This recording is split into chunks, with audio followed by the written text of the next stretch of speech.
This is BBC One on Christmas Day. Now at 3 o'clock, His Majesty, the King.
Earlier this year, as we commemorated the 80th anniversary of D-Day, the Queen and I had the enormous privilege of meeting once again the remarkable veterans of that very special generation who gave of themselves so courageously on behalf of us all. Listening to these once young servicemen and women touched us deeply as they spoke of their comrades drawn from across the Commonwealth, who never returned and who now rest peacefully where they made the ultimate sacrifice. Their example of service and selflessness continues to inspire across the generations. During previous commemorations, we were able to console ourselves with the thought that these tragic events seldom happen in the modern era. But on this Christmas Day, we cannot help but think of those for whom the devastating effects of conflict in the Middle East, in Central Europe, in Africa, and elsewhere pose a daily threat to so many people's lives and livelihoods.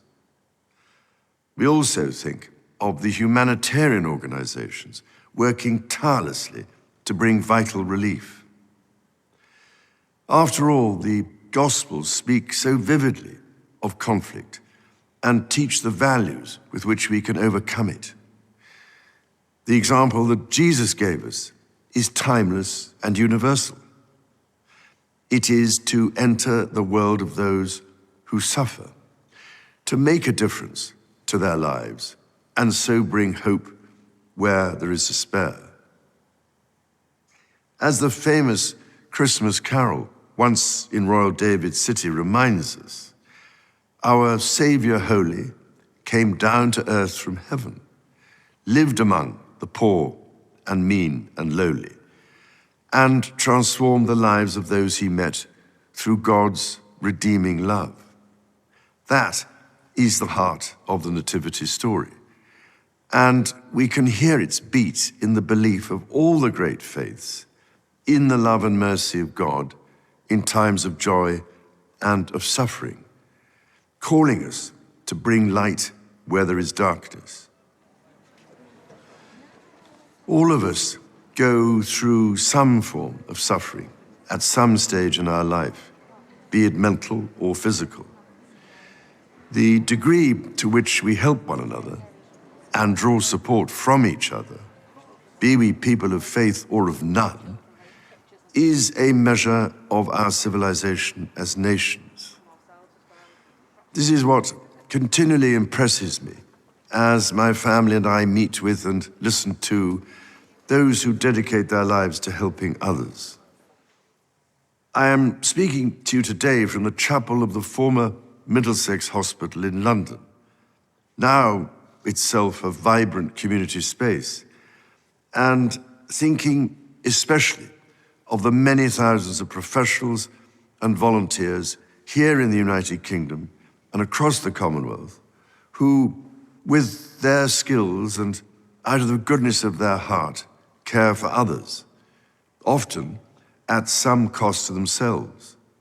From a personal point of view, I offer special heartfelt thanks to the selfless doctors and nurses who this year have supported me and other members of my family through the uncertainties and anxieties of illness, and have helped provide the strength, care, and comfort we have needed. I'm deeply grateful, too, to all those who have offered us their own kind words of sympathy and encouragement. On our recent visit to the South Pacific to attend the Commonwealth Summit, I was reminded constantly of the strength which institutions, as well as individuals, can draw from one another, and of how diversity of culture, ethnicity, and faith provides strength, not weakness. Across the Commonwealth, we are held together by a willingness to listen to each other, to learn from one another, and to find just how much we have in common. Because through listening, we learn to respect our differences, to defeat prejudice, and to open up new possibilities. I felt a deep sense of pride here in the United Kingdom when, in response to anger and lawlessness in several towns this summer, communities came together, not to repeat these behaviors, but to repair. To repair not just buildings, but relationships.